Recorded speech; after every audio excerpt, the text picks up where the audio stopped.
And continuing, the games are over. Will Putin take the gloves off? For more than 2 weeks while Russia hosted the Winter Olympics, President Vladimir Putin did his best to show the world that he and his country have a soft side. Now that the games are over, Western governments are concerned the smile will disappear and the gloves will come off. That's why they launched the attack during it, the Western Soros attack during it against Ukraine. In Russia, tug of war with Europe over the fate of Ukraine. The circus artists, dancers, and flag bearers hardly had time to leave the stadium after the closing ceremony before Russia announced it had recalled its ambassador from Ukraine from consulates in Moscow. Russian state television said they don't accept the new government as legitimate. And Western governments are saying, do not launch your military into the country. You've got the eastern area that's mainly Russian citizens. You've got the West that was more allied with Germany in World War II.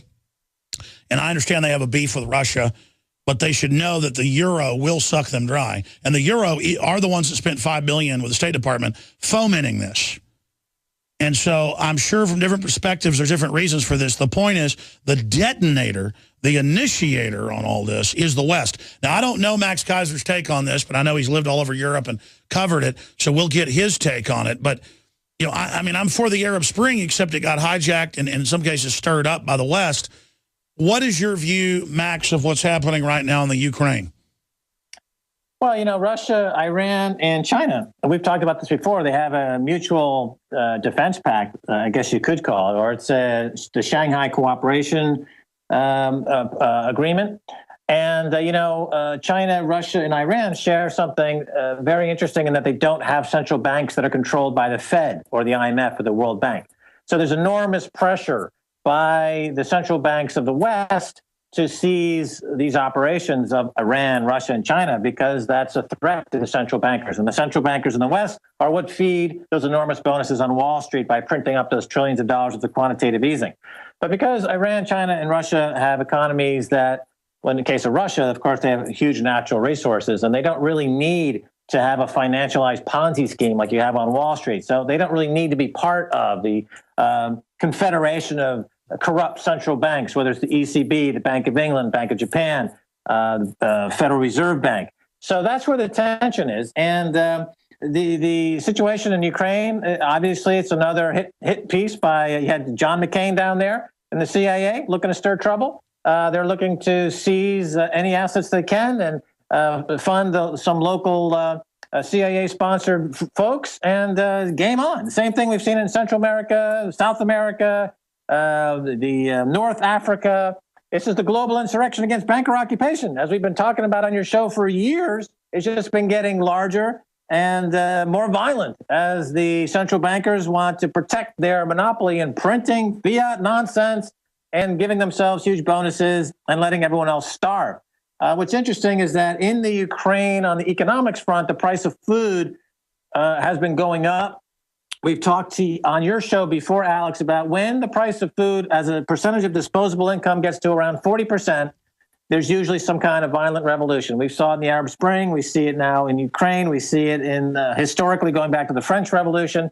So that's another byproduct of this money printing, is that the poor people who are exposed face-to-face with the rising food costs as a percentage of disposable income, when it gets to a certain level, they just go into the streets because they've got nothing to lose. Exactly, Max, but that's the problem. They know when these countries are going to blow up, so the West then triggers its revolution to make sure a real revolution doesn't happen. And so instead of the Russian allied government that's obviously got problems, they're now going to go with the EU, who's already saying they're going to put the Ukraine under debt. I mean, this is... Yeah, exactly. That's exactly right. So that I'm saying that's what you have at work here. And so they're coming after net neutrality. They're coming internet taxes. Yeah, they've done it instead. You know, Aaron Schwartz died for the sins of the corpocracy. But, you know, you're coming to Oxford University, Alex. We're doing an interview with you when you're in London. You're going to be taking a victory lap in the United Kingdom. You were here a few months ago. You were on television. You busted the ratings charts of all these shows that never had ratings like with you or on the show ever in their history on the BBC. Now Piers Morgan is dead. The Wicked Witch is dead. You're coming back here for a victory lap, much deserved victory lap in the UK. We want to document it. We want to be there. Yeah, I'm flattered that Oxford has me speaking at their main end of winter keynote to the faculty and private members of Oxford Oxford Hall there. They didn't invite Piers Morgan. They didn't invite a slime bucket like Piers Morgan because he's... No, but let me ask you, why do you think the faculty is inviting me to come address them? That's bizarre. Because you're a media maven. I mean, you've redefined public media in the world. That's what they said in their letter. They said I'm changing the media, the way the media works.